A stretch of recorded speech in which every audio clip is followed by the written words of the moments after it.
ढक्कन? नहीं, आपको नहीं, हमारी स्टोरी का कैरेक्टर ढक्कन, जिसने आपको इतनी अच्छी वोकैबुलरी पावर जेन दी है और इतने सारे वर्ड्स दिए हैं जो आपको पता भी नहीं थे, और उसी के साथ कई सेंटेंसेस भी दिए, कई फ्रेजेस भी दिए जो आप अपने डेली लाइफ में बोल सकते हैं। तो आज हम लेके आए हैं उसी ढक्कन की दूसरी कहानी, उसका दूसरा दिन विद 10 चैप्टर्स, जो आपकी फ्लुएंसी बढ़ाएगा, कॉन्फिडेंस बढ़ाएगा, सेंटेंस फॉर्मेशन की टेक्निक्स देगा एंड वोकैबुलरी पावर बढ़ाएगा।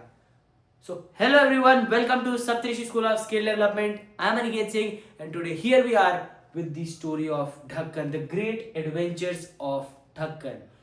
पहली स्टोरी में हमने देखा था कि कैसा ढक्कन का दिन कितना बुरा जाता है, उसके साथ कितनी बुरी चीज़ें होती हैं, हर समय उसके साथ कोई ना कोई घटना होती है जो बुरी ही होती है। और आज हम देखने वाले हैं कि और बुरा क्या हो सकता है ढक्कन के साथ। तो ये एक डायलॉग बेस्ड इंग्लिश स्टोरी है। हमने पिछली वाली स्टोरी में डायलॉग बेस्ड नहीं किया था, पिछली वाली स्टोरी में हमने बेसिक स्टोरी बताई थी, लेकिन ये डायलॉग बेस्ड है। तो एक कन्वर्सेशन है बिटवीन ढक्कन, his mother, friends, colleagues, best friend, sister and much more. ठीक है, तो मैं आराम से बोलने वाला हूँ। अब ये मैं हिंदी में इसलिए नहीं बोल रहा ताकि आपको ट्रांसलेशन में इजी हो या आप ट्रांसलेट कर पाए। मैं हिंदी में इसलिए बोल रहा हूँ ताकि जो हम यहाँ पढ़ाने वाले हैं, मैं हिंदी में इसलिए बोलूँगा ताकि जो हम यहाँ पढ़ाने वाले हैं वो आपको अच्छे से समझ में आए और आप इसको अपनी डेली लाइफ में यूज कर सके। लेकिन आपका मेन टारगेट होना चाहिए that you think in English, because thinking in English would create better sentences and build your confidence and fluency which we are working on. Okay, so ये बस आपको लिसनिंग के लिए, अगर आपको हमारे साथ रिपीट करना है तो आप रिपीट कर सकते हैं, मैं आराम से जाऊंगा। पहले कलर गाइड देख लेते हैं। Nouns are blue bold, verbs green, adjectives red, adverb orange, pronoun purple, preposition teal, conjunction pink, interjection brown and article grey. So ये सारे हैं हमारे कलर गाइड, मतलब इन पार्ट्स ऑफ स्पीच के जो स्पेसिफिक कलर्स हमने बताए हैं वही कलर्स हम पूरे स्टोरी के डायलॉग्स में रहेंगे। तो आपको कोई कंफ्यूजन नहीं होने वाली है, हम आपको अच्छे से एक्सप्लेन करेंगे और हम थोड़े सेंटेंस फॉर्मेशन भी एक्सप्लेन करेंगे, जैसे प्रेजेंट, पास्ट एंड फ्यूचर के बारे में भी डिस्कस करेंगे, जिससे आपकी ग्रामर क्लैरिटी भी थोड़ी इंप्रूव होगी। So let's begin with the Dhakkan story. First let meets the character. First is Dhakkan, correct? Dhakkan हमारा मेन हीरो या डिजास्टर कह लो। Okay, he is 25 years old, jobless, क्योंकि वो पिछली स्टोरी में जॉब लेने गया था, लेकिन आपको पता ही है क्या हुआ था। अगर नहीं पता है तो जाके वो पार्ट देखिए, क्योंकि वो बहुत इंटरेस्टिंग स्टोरी है, आपको मजा भी आएगा और आपकी वोकैबुलरी भी बढ़ेगी। Who believes in every problem has a solution. So इसको लगता है कि हर प्रॉब्लम एक सोल्यूशन है, लेकिन ये खुद में ही एक प्रॉब्लम है। फिर आती है मक्खन देवी, ढक्कन्स मदर। ठीक है, कौन है ये? ढक्कन्स मदर, मक्खन देवी। याद रखिएगा क्योंकि ये बहुत अच्छी कैरेक्टर है, ये ढक्कन के पीछे झाड़ू लेके पीछे पड़ी रहती है हमेशा। फिर आती है रसमलाई, ढक्कन बेस्ट फ्रेंड। ठीक है, ये कौन है? रसमलाई। आगे बढ़ते हैं। खोपड़ी सिंह। खोपड़ी Singh is our the strict neighbour of ढक्कन। ठीक है, हमने खोपड़ी सिंह को थोड़े और कैरेक्टर्स में डिवाइड किया है, मतलब और कैरेक्टर्स का यूज किया है, तो आपको कंफ्यूज नहीं होना है। Khopdi is almost everywhere in our story. अब chapter 1, the morning that went completely wrong. तो ढक्कन की लाइफ में हमेशा रॉन्ग चीजें ही हो रही है, हमेशा उसके साथ कोई बुरी ही घटना घटती है। तो आज उसके साथ दिन की शुरुआत हो रही है बुरी घटनाओं से। पिछली स्टोरी में भी दिन की शुरुआत बुरी घटनाओं से हुई थी। तो scene, Dhakkan's bedroom. What is the scene? The scene is Dhakkan's bedroom. Dhakkan के बेडरूम में एंड इट्स 6 AM, सुबह के 6 बज रहे हैं। Status, what is the status of Dhakkan? He is deeply unconscious, मतलब बेहोशी की हालत में। ठीक है, सो रहा है आराम से, चैन की नींद। It is a Monday morning, the whole town is waking up, birds are singing, flowers are blooming, and Dhakkan is snoring so loudly that the windows are shaking. तो लोग उठ रहे हैं, बर्ड्स चेपिंग मतलब सिंगिंग कर रही है, गाना गा रही हैं। ऐसे सुबह सुबह उठते तो चिड़ियों की आवाज़ आती ही है।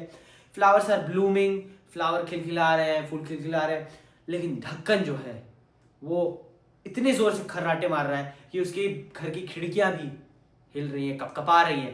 ठीक है, तो आगे बढ़ते हैं। Makkhan Devi enters the bedroom with a broom. As आपको पता है कि मक्खन देवी के हाथ में हमेशा एक झाड़ू, एक ब्रूम रहता है, तो अब वो एक ब्रूम, एक झाड़ू के साथ बेडरूम में घुसती है, पधारती हैं अपने ढक्कन के बेडरूम में।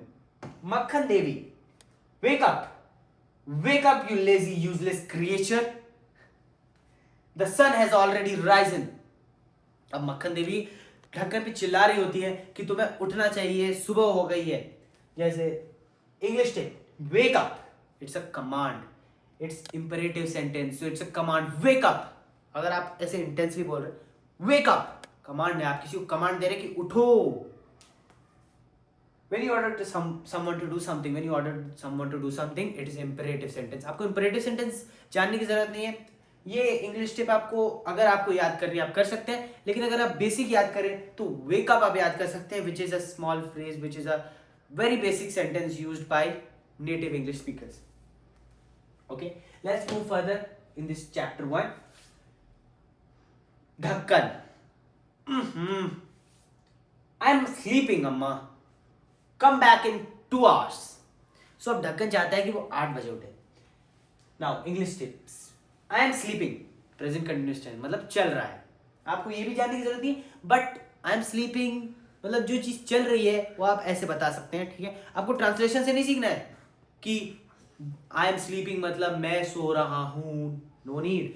आई एम स्लीपिंग, बस इंग्लिश में ही आना चाहिए, इंग्लिश में ही निकलना चाहिए, ठीक है। Sentence use, I am eating right now, मैं अभी खाना खा रहा हूं, बट हम ट्रांसलेशन नहीं बता रहे, हम बता रहे कि आपको समझ में आया सेंटेंस। तो I am eating right now, okay, understand. Now मक्खन देवी, 2 hours, you have been sleeping for 12 hours already। ढक्कन रात में कितनी देर से सो रहा है। The neighbors think you are dead। तो मक्खन देवी कहती है कि तुम्हारे पड़ोसियों को भी लगता है तुम मर चुके हो, इतनी देर से सो रहे हो तुम बेहोशी की हालत में। ढक्कन सिटिंग अप स्लोली, अब धीरे से उठता है, क्या करे बेचारा, मम्मी पीछे ही पड़ गई। अम्मा, sleeping is a very important activity, it gives my brain energy. तो अपना ढक्कन कहता है, हमारा ढक्कन कहता है कि स्लीपिंग जो है, सोना बहुत ही इंपॉर्टेंट है, क्योंकि वो उसको एनर्जी देता है, उसके ब्रेन को एनर्जी देता है काम करने की। मक्खन देवी रेजेस ब्रूम, झाड़ू उठाती है। The only thing your brain gives you is ridiculous excuses, ठीक है। अब आप ऐसे सेंटेंसेस याद कर सकते हैं ताकि आपके इंग्लिश कम्युनिकेशन, आपकी वोकैबुलरी इंप्रूव हो, आपके सेंटेंसेस इंप्रूव हो, आप कहीं भी बोल पाए ऐसे सेंटेंसेस। तो हमने ऐसे सिचुएशंस बनाए कि अगर ऐसे सिचुएशन आए तो आप ऐसे बात कर सकते हैं, ओके। नाउ गेट अप और I will pour cold water on you. अब ढक्कन की मम्मी जो है मक्खन देवी उसको धमकाती है, ठीक, उठने के लिए। ढक्कन jumps out of the bed instantly, no, I am up, I am awake, I am fully conscious। तो आप ये 3 सेंटेंसेस यूज कर सकते हैं अगर आप उठ चुके हैं। आई am up, I am awake, I am fully conscious, okay. And ये एक्सक्लेमेशन लगा है क्योंकि एक्सक्लेमेटरी है, वो अपनी फीलिंग्स को दोहरा रहा है, ठीक है, कि no he is shocked, he is scared, okay. आगे बढ़ते हैं in the chapter 1। Now English tip, I am up, I am awake, I am fully conscious. ये तीनों सेंटेंसेस आप कहाँ यूज कर सकते हैं? आप ये तीनों सेंटेंसेस यूज कर सकते हैं जब आप मतलब आप उठ चुके हैं, या फिर रिपीटेशन फॉर एम्फेसिस। आप बता सकते हैं, आप 3 सेंटेंसेस में आप बता सकते हैं कि आप कितने डरे हुए हैं, okay. Now let's move on to the chapter 2, the bathroom, a battle ground. ये हम डिस्कस करेंगे अपने पार्ट 2 में।